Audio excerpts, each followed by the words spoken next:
নমস্কার বন্ধুরা, ভতেশ্বর study centre চ্যানেলে তোমাদের স্বাগতম।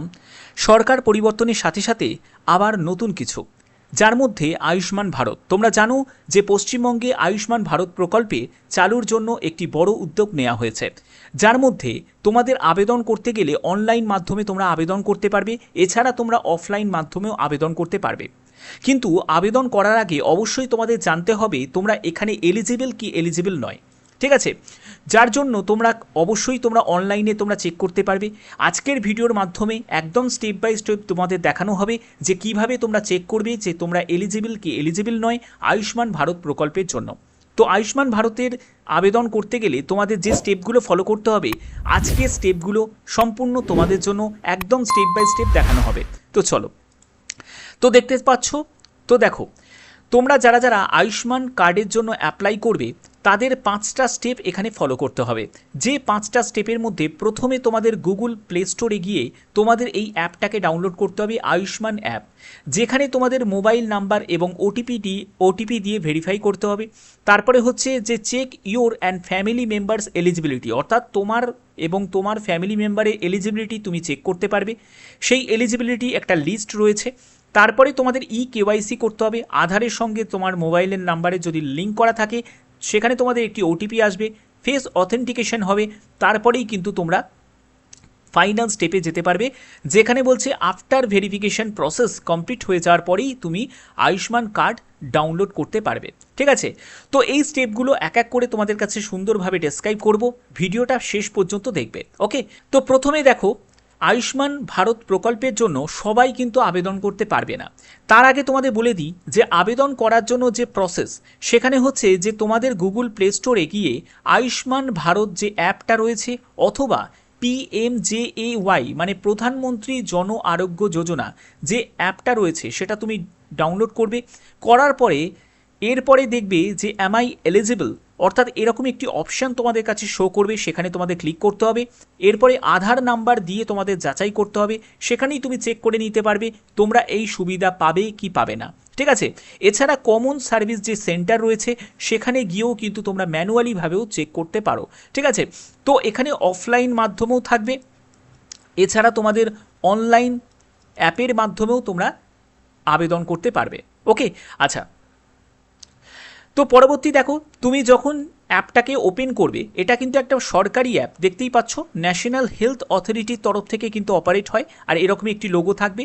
যে অ্যাপটাকে ওপেন করার পরে তোমাদের এরকমই একটি পেজ শো করবে, ঠিক আছে? তারপরে হচ্ছে যে দেখো এরকম তোমাদের ল্যাঙ্গুয়েজের অপশানটা তোমাদের কাছে থাকবে, যে ইংলিশ আছে, হিন্দি আছে, মারাঠি আছে, এছাড়া তুমি বেঙ্গলি ল্যাঙ্গুয়েজটাও তুমি অপশানে পেয়ে যাবে। তারপরে দেখো এলিজিবল বলে একটা জিজ্ঞাসা চিহ্ন রয়েছে, তোমাদের সিম্পলি কী করতে হবে, এখানে লগ ইন অপশানে ক্লিক করতে হবে। যখনই তুমি লগ ইন অপশানে ক্লিক করবে, দেখো অ্যাম আই এলিজিবল, তো এইরকম কিন্তু তোমাদের কাছে শো করবে, যেখানে তুমি বেনিফিশিয়ারি আর হচ্ছে অপারেটর, ঠিক আছে? তো এখানে তোমাদের প্রথমে যেটা করতে হবে, তোমার মোবাইল নাম্বারটা বসাবে এবং ভেরিফাই অপশানে ক্লিক করবে, এবং তোমাদের অথেন্টিকেশন মোডে তোমাদের একটি ওটিপি আসবে, ওটিপিটা দিয়ে তোমাদের ভেরিফাই করতে হবে, ঠিক আছে? তারপরে তোমাদের লগ ইন অপশানে ক্লিক করতে হবে। এরপরে হচ্ছে তোমার নাম, তারপরে তোমার জেন্ডার, তারপরে তুমি সার্চ করতে পারবে। সার্চ করার পরে তোমাদের এখানে কিন্তু তোমার অ্যাড্রেস বলো, তোমার সম্পূর্ণ ডিটেলসটা তোমাদের কাছে শো করবে, এবং সেখান থেকেই কিন্তু তুমি ইজিলিভাবে চেক করতে পারবে যে তুমি এখানে এলিজিবল কি এলিজিবল নয়। এখানে প্রত্যেকটি ব্যাপার কিন্তু একদম জেনুইনলিভাবে কিন্তু তোমরা চেক করতে পারো। এবার দেখে নাও যে কারা কারা এই সুযোগ সুবিধা পাবে। দেখো, প্রধানমন্ত্রী নরেন্দ্র মোদী আয়ুষ্মান ভারত প্রকল্প চালু করেন। এই প্রকল্প আনা হয়েছিল গরিব নিম্ন আয়ের পরিবারের জন্য, যাতে তারা বিনা খরচায় সঠিক চিকিৎসার পরিষেবা দেয়া হয়। দেখো, স্বাস্থ্যসাথীর ক্ষেত্রে সবাই কিন্তু এলিজিবল ছিল, ঠিক আছে? মধ্যবিত্তরাও কিন্তু পেত সুযোগ, আবার অনেক সময় অনেক বড় লোকরাও কিন্তু এর সুযোগটা নিয়েছে। কিন্তু এই আয়ুষ্মান ভারত প্রকল্পটা কিন্তু গরিব এবং নিম্ন আয়ের পরিবারের যারা ক্যান্ডিডেট তাদের জন্যই, যারা পরিবার তাদের জন্যই কিন্তু, ঠিক আছে? যদি পশ্চিমবঙ্গের জন্য যদি একটু সহজ ব্যাপারটা করে, যদি মানে আর একটু যে ক্রাইটেরিয়াগুলোকে যদি যতটা টাফ রয়েছে সেটাকে যদি একটু ইজি করে, তাহলে অনেকেই কিন্তু এই সুযোগটাকে কাজে লাগাতে পারবে, মানে আয়ুষ্মান ভারতের যে সুযোগটা সেটাকে কাজে লাগাতে পারবে। তো সেটা পরবর্তী সময়ে আমরা নিশ্চয়ই এই ব্যাপারে জানবো। এছাড়া দেখো 5 লক্ষ টাকার স্বাস্থ্য পরিষেবা পাওয়া যায়, এবং আর্থিক সংকটের কারণে যাতে কেউ চিকিৎসা থেকে বঞ্চিত না হন, তাই এই আয়ুষ্মান ভারত প্রকল্পের লক্ষ্য প্রধানমন্ত্রী নরেন্দ্র মোদী এটা ঘোষণা করেছিলেন। তো এখানে আর কি কি রয়েছে দেখো, ভালো করে বুঝে নাও। দেখো, অন্যান্য রাজ্যে যা যা আছে সেই ক্রাইটেরিয়া অনুযায়ী বলা হচ্ছে। ওয়েস্ট বেঙ্গলের জন্য যদি নতুন কিছু ইমপ্লিমেন্ট হয়, ঠিক আছে, তাহলে অবশ্যই কিন্তু তোমাদের কাছে সেই আপডেটটা পৌঁছে যাবে। এর জন্য চ্যানেলটিকে সাবস্ক্রাইব করে রেখো, একদম তোমাদের জেনুইন আপডেটটাই প্রোভাইড করা হবে। এখানে যেটা শর্ত রয়েছে সেটা হলো, যে সকল পরিবারের বার্ষিক আয় 2.5 লক্ষ টাকার কম, 2.5 লক্ষ টাকার কম যদি বার্ষিক আয় হয়, ঠিক আছে, অর্থাৎ যার মাসিক বেতন যার 20 থেকে 21 হাজার টাকা এরকম মতো তাদের বেতন হবে, তো সেই সব যারা প্রার্থী রয়েছে, মানে যারা ফ্যামিলি মেম্বারের মধ্যে যারা রয়েছে, তারাই কিন্তু এই আয়ুষ্মান ভারত প্রকল্পের সুবিধা পাবেন। তো এখান থেকে আমরা একটা পরিষ্কার হয়ে যাচ্ছি যে একটা ইনকাম সার্টিফিকেট তোমাদের প্রয়োজন আছে। সবাই তো আর আবেদন করতে পারবে না, ইনকাম সার্টিফিকেট লাগবে। তারপরে হচ্ছে, যে সকল পরিবারে এক কামরার ঘরে থাকেন, কাঁচা বাড়িতে থাকেন, তারা কিন্তু এই আয়ুষ্মান ভারত প্রকল্পের সুযোগ সুবিধা পাবে।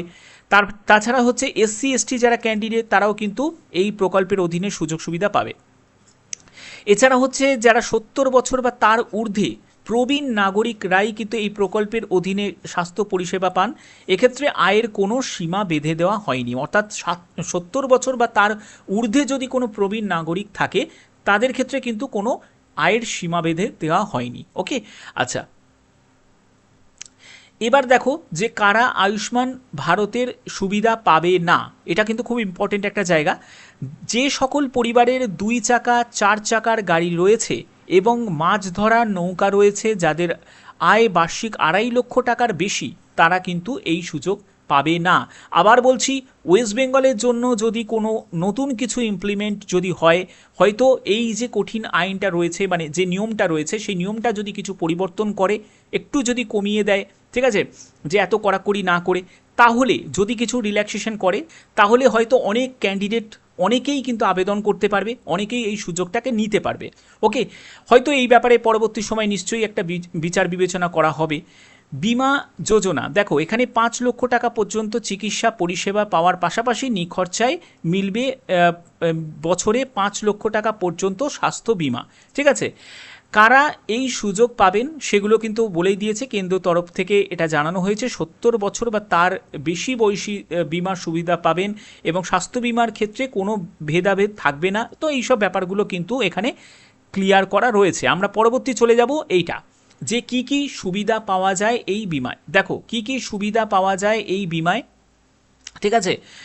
যে এখানে বলছে যে মেডিকেল পরীক্ষা, চিকিৎসা ও চিকিৎসকের পরামর্শ, তারপরে হাসপাতালে ভর্তি হওয়ার আগে 3 দিন অবধি চিকিৎসা ও সেবা শুশ্রূষার খরচ, তারপরে হাসপাতালে ভর্তি থাকাকালীন ওষুধ ও চিকিৎসায় ব্যবহৃত অন্যান্য জিনিসের খরচ, নন ইন্টেন্সিভ বা ইন্টেন্সিভ কেয়ার মানে ICUতে সার্ভিস প্রোভাইড করা, তারপরে হচ্ছে ডায়াগনস্টিক এবং ল্যাবরেটরি যে খরচ, পরীক্ষার খরচ, তারপরে হচ্ছে মেডিকেল ইমপ্ল্যান্ট, হাসপাতালের বেড ভাড়া ও খাবারের খরচ, হাসপাতাল থেকে ছাড়া পর্যন্ত 15 দিন অবধি চিকিৎসা ও সেবার খরচ। তো এই সব সুযোগ সুবিধাগুলো কিন্তু আয়ুষ্মান ভারত যে বিমার মাধ্যমে কিন্তু সুযোগগুলো পাওয়া যায়। তো দেখো তোমাদের এখান থেকে আমি একটা কথা বলে রাখি, যারা ওয়েস্ট বেঙ্গলের জন্য যেহেতু এই সবে মতো শুরু হলো, তো এবার তোমাদের আস্তে আস্তে কিন্তু সব জায়গায় কিন্তু প্রচার হবে, কারণ একেবারে যারা গ্রাম জায়গায় থাকে তারা কিন্তু অনেকেই জানে না কিভাবে আবেদন করতে হবে, কি কি প্রসেসে আবেদন করতে হবে, তারা সাইবার ক্যাফের ব্যাপারটা জানে না। তাদের জন্য কিন্তু অফলাইন প্রচারটাও হবে, যাতে তারা জানতে পারে, যাতে তারা আবেদন করতে পারে। এছাড়া যখনই কোনো আপডেট আসবে, এছাড়া যখন কোনো আপডেট আসবে, নিউ আপডেট যখন আসবে, অবশ্যই তোমাদের জানানো হবে। তোমাদের এক্সপেক্টেড যে মান্থ আমি বলে রাখি সেটা হলো জুন মাস থেকে, যেহেতু সরকার সবেমাত্র এখন গঠন হলো, এখন জুন মাস থেকেই কিন্তু তোমাদের যেসব প্রকল্পগুলো রয়েছে সেই প্রকল্পগুলো কিন্তু আস্তে আস্তে স্টেপ বাই স্টেপ তারা চালু করে দেওয়ার চেষ্টা কিন্তু করবে, ঠিক আছে। আর এই নিয়ে যখনই কোনো ইনফরমেশান আসবে তোমরা জানো সবার আগে সেই ইনফরমেশান আমি প্রোভাইড করে দেবো। এর জন্য যেটা করতে হবে, তোমাদের চ্যানেলটিকে সাবস্ক্রাইব করে রাখতে হবে, বেল আইকনটাকে অল করে রাখতে হবে, যাতে তোমাদের কাছে এরকমই গুরুত্বপূর্ণ নতুন নতুন আপডেট পৌঁছে দিতে পারি। এখনের মতো এটুকুই, টাটা।